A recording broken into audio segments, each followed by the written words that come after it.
Do I have to do like intro? Okay. You can. I don't see why not. What's up? Yeah, no, I'm just kidding.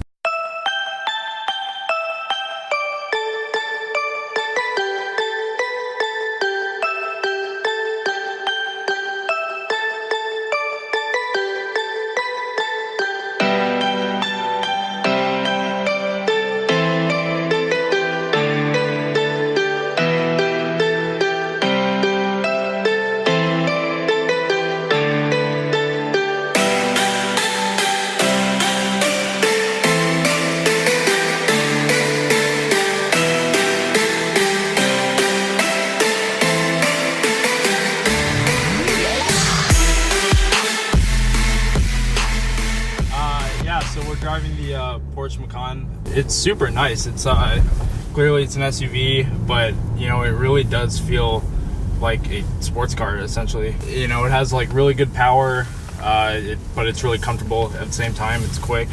It's turbocharged. All right, so I'm just list off some facts. You could probably do these in a quick Google search, but save you some time. This car has a 2-liter inline-4 turbocharged engine, coupled to Porsche's famous 7-speed PDK transmission, which is fantastic.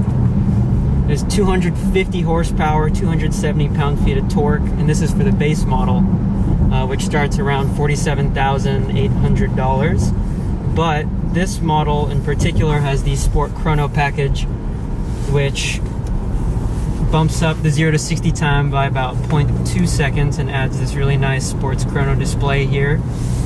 I gotta say, I've been driving this to work. I drive about 100 miles in Bay Area traffic to go to work, and I've been having this for the past 2-3 days, and it is an absolute joy.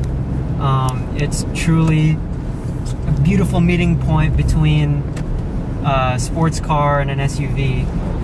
You have, I'll just shift it into comfort mode, fully automatic whenever I'm stuck in traffic. You're completely disconnected from the road. It's a smooth ride, it feels amazing. And I just turn up my music, and I don't even care that I'm gonna be sitting in traffic for an hour or so. But when I hit an empty road, and I feel like having a little bit of fun, I'll put it in a Sport Plus mode with the Sport exhaust. Stiffens up the suspension, tightens up the steering, the throttle response. Then again, this is me coming from my Cayman S. It doesn't quite hit that pure sports car itch, which is really what you'd expect. But it's still a hell of a lot of fun.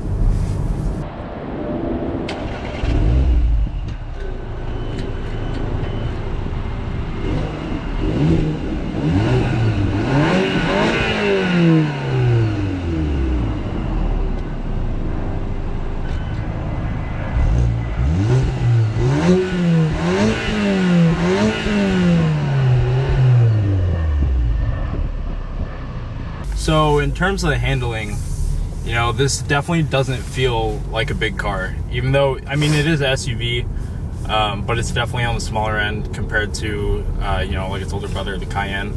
But as big as the car is, it definitely feels almost like a, you know, smaller sports car, just how it drives. The steering's super tight.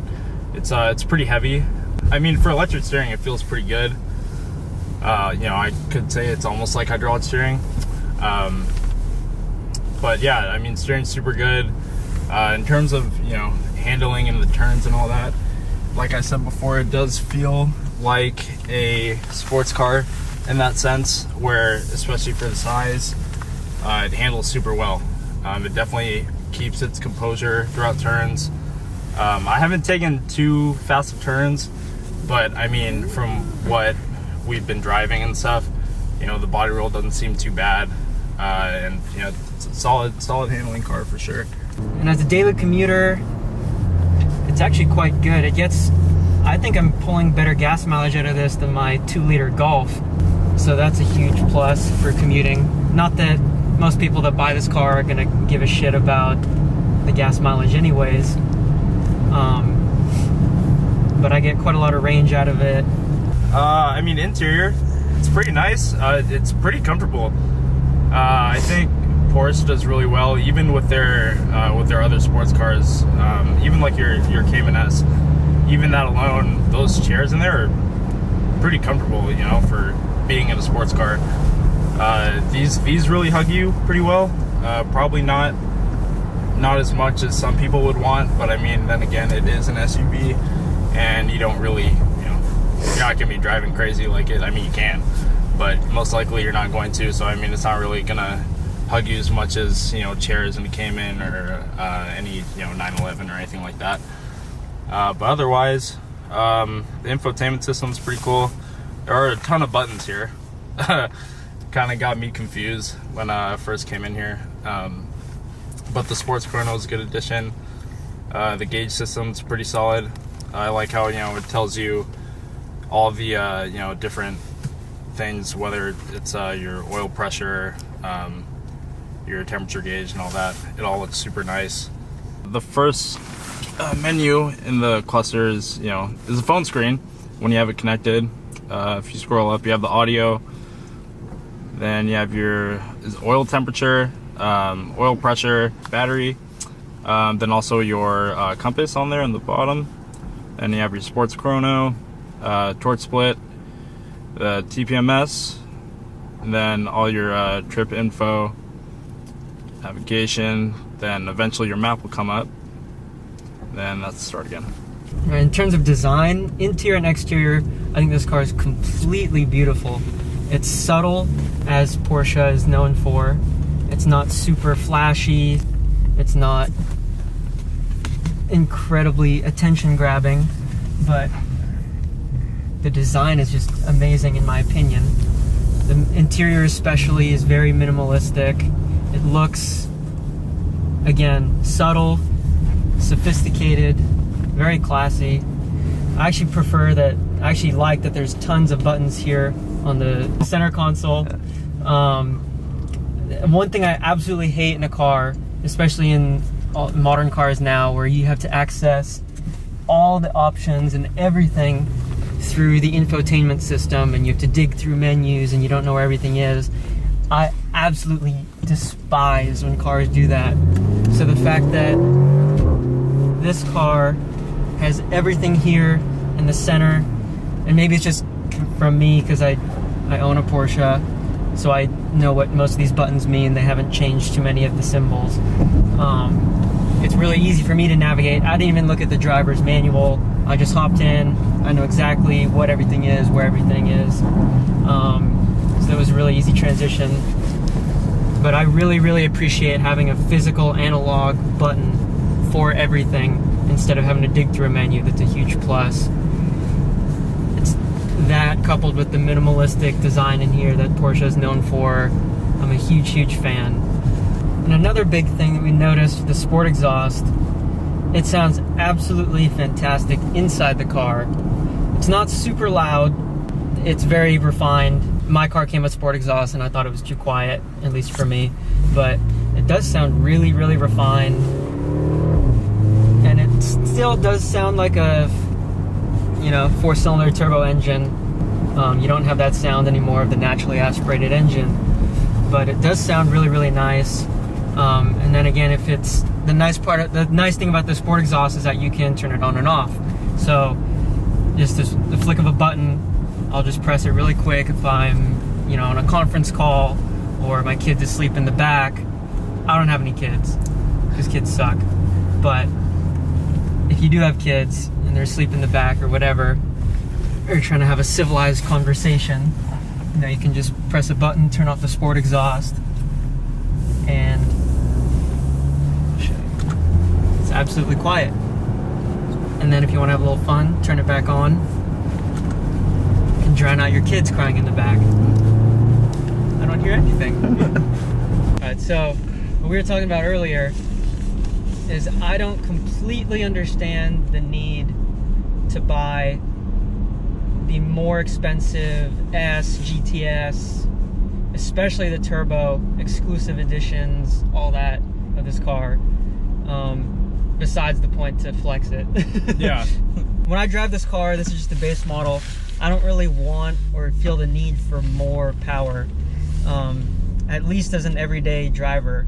So it's like 250 horsepower is not a ton, especially by modern standards, but 270 pound-feet of torque in an all-wheel drive system that's as refined as this, with a transmission that's as good as this, I gotta say, I don't really see where you would need more power than that. Even off-road, you don't really need that much more power. I mean, I agree. I think this is definitely enough power for anyone. What was the numbers? It was like 250? 250 horsepower, 270 pound-feet of torque. Yeah.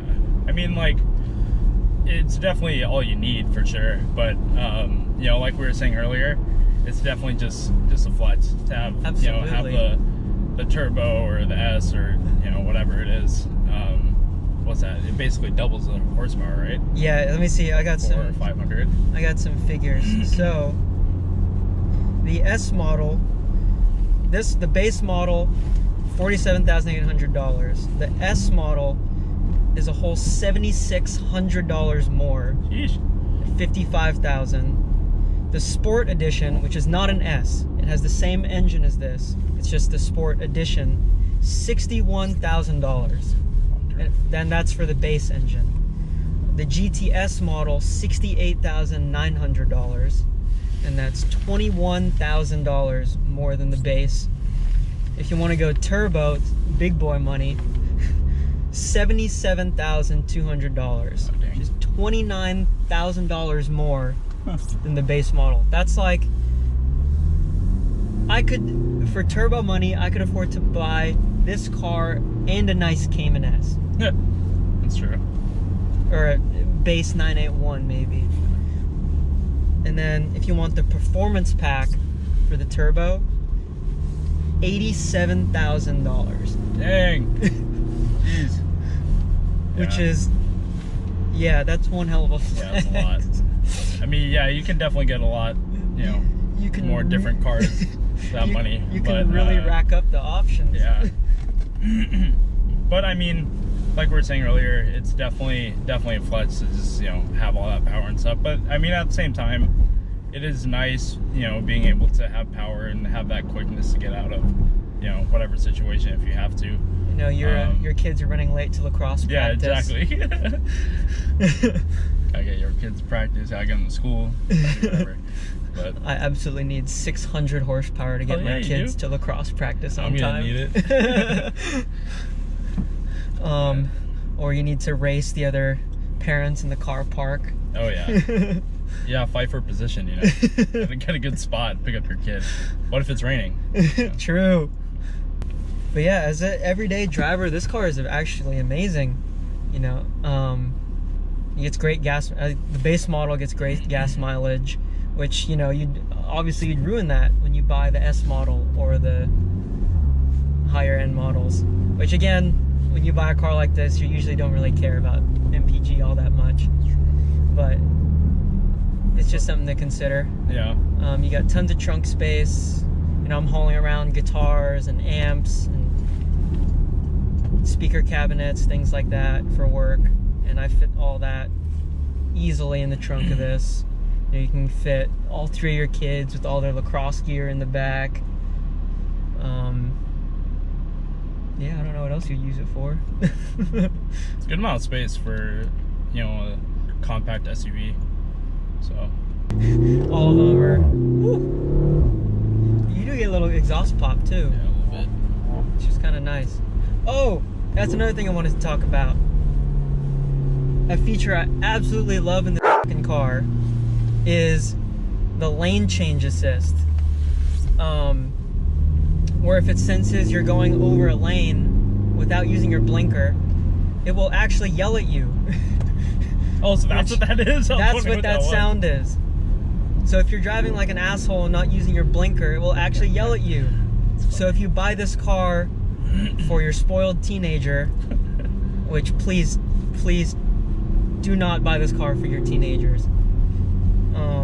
Be a cool car though. It would be an amazing car, and I know kids, I'm sure, will be begging their parents for that. No matter how much they beg for it, please do not buy them this car. they will just get in trouble. But the lane change assist, if you're driving it like an asshole, it will yell at you if you're going over lanes without using your blinker, which is really nice. Or if you're teen texting while driving and they start to drift off out of their lane, it'll yell at you. It'll play this annoying, it's not even that annoying. No, it's a subtle little it's warning. Noticeable, but Yeah. it's not annoying. It's not like some cars where it literally will scream at you. Yeah, that's actually a really nice feature. Unfortunately, in my opinion, they gave you a button to turn that off, which I think they should have just left it on. The only thing I get annoyed with, actually, I went to, being the peasant I am, I went to Jack in the Box the other night, and actually I did get the proximity sensors to go off while I was near the drive-through wall. Oh, really? Which is kind of annoying. That's the only time I found it to be a little annoying. Yeah. But other than that, there it is. I think it's great. All right. Final thoughts? All I know is I want one. So. Agreed. This would be an awesome daily driver. Yeah. Especially in this color and the rims. Yeah, this color, Nice. the Sport Chrono. The Sport Chrono is a little much, but I do want the wheels. Yeah, I mean, I wouldn't need that, but Yeah. wheels for sure. I'm not gonna be timing my laps or timing how long it takes me to pick my kids up from school. Exactly. But yeah, Sport Chrono's a bit much on this, but it looks nice. Sport wheels are a huge must. Oh, yeah. Oh, and the paddle shifters. The paddle shifters are really nice. We gotta go get some barbecue supplies. Catch you guys later.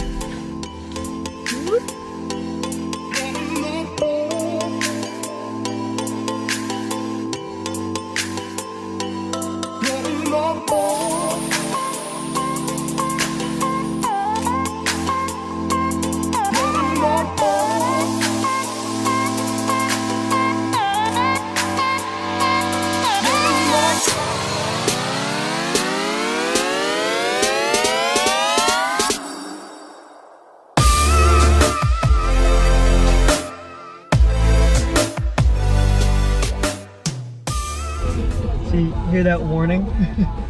We're in the drive-thru and it's just fucking going off. I'm sorry! There needs to be a drive-through mode for this Yeah, car. well, I guess they figured most people that drive this car won't be going through a fucking fast food drive-through. So, you know, hear that Porsche? We want a drive-through mode. oh my god. Can you turn that shit off? You are in a poor area. Please exit. Maybe if we turn off the lane assist. That's what I was thinking. Let's yeah. see. There's not really Oh, much. nope, still doing it. Nope. Alright. Still doing it. Alright, well, You know what that smells like? victory. Depreciation. The smell of Taco Bell is depreciating the value of this car instantly. True. Okay, this might be because I'm too short and I always have my my seat rolled hell far forward. Thank you. Yeah. But tell me what you think. I think the cup holder position is kind of annoying for me. Like it's too far back? It's too far back. Yeah, yeah. It is for you too, right? Yeah, it is. Okay, I thought that's just me being short. Nah, I feel like that's a big thing in general in cars, I feel like. Because Yeah. even in my car, it's too far Same. back. And especially in this Like- car, even though it's spacious, you have this huge Goes in there. huge center console with all these controls you need to fit. Yeah. Maybe that's, but the thing is, on my car, they have this beautiful concealed cup holders by the passenger side that pop out when you need them Yeah. and fold away when you I don't. like that. I like that And about Porsches. It seems like there could be space for that here, but for some reason they didn't put that in. Like that would be perfect right here. True. Probably because it's just so big though. No, thank you. It's so big that it's hard to just reach over, you know? Yeah, I agree. That could Like, be a reason too. It's not as like, you know, intimate as all their other Yeah, sports cars. that's a good Thank point. you. But yeah, when I picked this car up, I had a coffee with me, and I almost knocked over my coffee with my elbow Oh, really? in this, like making a turn just from where the cup holds are placed. So yeah, not the best cup holder placement, and I feel like as a daily driver that would kind of irritate me after a while. Yeah. I'm like hitting this straw constantly. Yeah. that would be a little irritating. Like if they just dragged the glove compartment a little more forward, like maybe, I don't know, 4 or so inches, then it would be kind of perfect. Yeah, it's But just a lot of... This thing is pretty big though, so.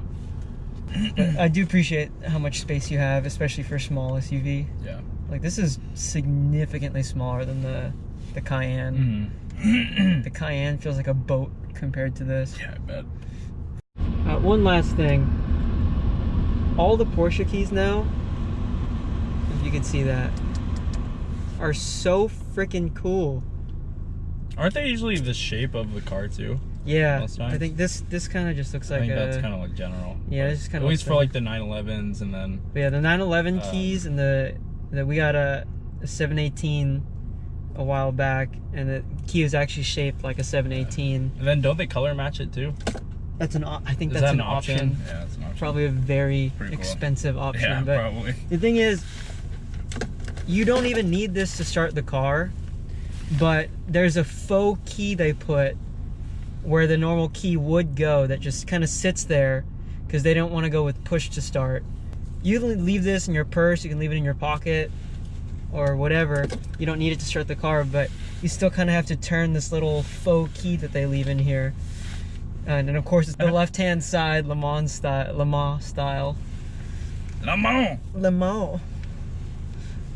So that was a really nice touch. I kind of like that actually, because I'm not a big fan of push to start. There's something that feels weird about pushing in a clutch and then pushing to start. Yeah. So I do really appreciate that they leave the feeling of the key in there. Yeah. We'll call this the 8-year-old test. Let's see how much. Oh, I haven't even started eating yet. I'm already spilling. Hey man, if it's a rental, no need to be gentle. All right.